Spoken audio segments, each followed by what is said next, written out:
कराह रही है मानवता आतंकवाद मिटाने को, भारत भी तैयार खड़ा है आतंकी निपटाने को। जब भी बड़ा है पाप धरा पर, हमने ही बोझ उतारा है। हम राम कृष्ण के वंशज हैं जिसने रावण और कंस को मारा है। आदरणीय सभापति महोदय, निर्णायक मंडल एवं बहादुर साथियों, मैं राइफलमैन मृत्युंजय श्रीवास्तव असम राइफल्स का प्रतिनिधित्व विषय के विपक्ष में करने जा रहा हूं।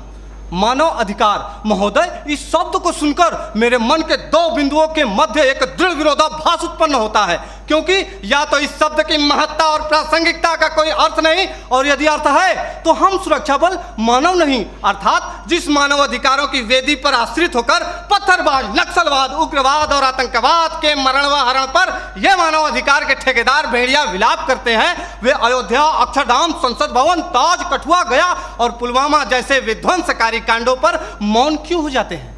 महोदय, प्रशिक्षण काल से ही हमें एक गोली एक दुश्मन, जिसकी पहल उसकी जीत जैसे प्रेरणादायक पंक्ति स्वरूप गुरु मंत्र दिए जाते हैं, परंतु वास्तविकता तो यह है कि मानव अधिकारों के अनुपालन की जंजीरों में जकड़े हम सुरक्षा बल एक आईडी कई जवान, दुश्मन की पहल सैनिक की शहादत जैसे ज्वलंत उदाहरणों का निर्मम साक्षात्कार करते हैं। महोदय, जहां कानून व्यवस्था चरमरा जाती है, आतंकी हुकूमत चलती है, मानवता का अस्तित्व खतरे में पड़ जाता है, वहां पुनः शांति स्थापित करने के लिए सशस्त्र सुरक्षा बलों की तैनाती की जाती है। ऐसे कठिन परिस्थिति में मानव अधिकारों का अनुपालन करते हुए आतंकवाद एवं उग्रवाद के विरुद्ध लड़ना, वो भी प्रभावी तरीके से, कतई संभव नहीं है। एक सैनिक होने के नाते मैं यही कहूंगा कि शस्त्र मिले हैं, कर्म करो, सर्वनाश करो गद्दारों का। आज मानवता है खतरे में, तो क्या करोगे मानव अधिकारों का? महोदय, मानव अधिकारों के अनुपालन का ही नतीजा है कि पश्चिम बंगाल के एक छोटे से गांव नक्सलवाड़ी से शुरू हुआ नक्सलवाद हमारे देश के 240 जिलों में फैल चुका था, लेकिन जब सुरक्षा बलों ने उनके खिलाफ कठोर और दंडात्मक कार्रवाई की तो यह सिर्फ 90 जिलों में सिमट कर रह गया है। महोदय, सुरक्षा बलों को मानव अधिकारों का पाठ पढ़ाने वाले मैं अपने विपक्षी साथियों से पूछना चाहता हूं कि कश्मीर में जो कारगिल युद्ध के बाद पाकिस्तान के लवारिस सैनिकों के शवों को उनके धर्म के अनुसार दफनाया, वो है हमारे सुरक्षा बल, जिन्होंने इसी वर्ष 11 जुलाई को पाक अधिकृत कश्मीर से बहकर आए मासूम बच्चे के शव को प्रोटोकॉल तोड़कर पाकिस्तानी सेना को लौटाया, वो है हमारे सुरक्षा बल, जो कश्मीर के स्कूली बच्चों को दुश्मन की गोलियों से बचाने के लिए बुलेट प्रूफ जैकेट बन जाते हैं और अपने परिवार, अपने समाज, अपने देश के प्रति समर्पण का भार लिए हुए भी जो इस देश में शांति और अमन कायम करते हैं, वो है भारतीय सुरक्षा बल।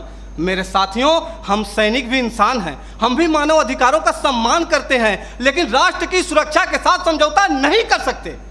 महोदय, केंद्रीय गृह मंत्रालय द्वारा संसद में पेश आंकड़ों के मुताबिक वर्ष 2014 में जहां 222 आतंकी हमले हुए, वहीं 2018 में इनकी तादाद बढ़कर 614 हो गई। 2014 में 47 सुरक्षा बलों के जवानों की शहादत हुई तो 2017 में 80 और 2018 में 91 जवान शहीद हुए। हमारे देश में 1993 से लेकर अब तक लगभग 8390 आतंकवादी और उग्रवादी हमले हो चुके हैं। महोदय, पूरा देश जानता है कि ईद की छुट्टी के लिए जा रहे सेना के जवान औरंगजेब को आतंकियों ने अपहरण कर निर्दयतापूर्वक हत्या कर दी, तब तो किसी ने भी औरंगजेब के मानव अधिकारों के लिए आवाज नहीं उठाई। वही खुखार आतंकवादी अफजल गुरु को कानूनी प्रक्रिया के तहत फांसी की सजा दी गई, फिर भी हमारे देश के प्रतिष्ठित शिक्षण संस्थानों में राष्ट्र विरोधी नारे लगाए जाते हैं।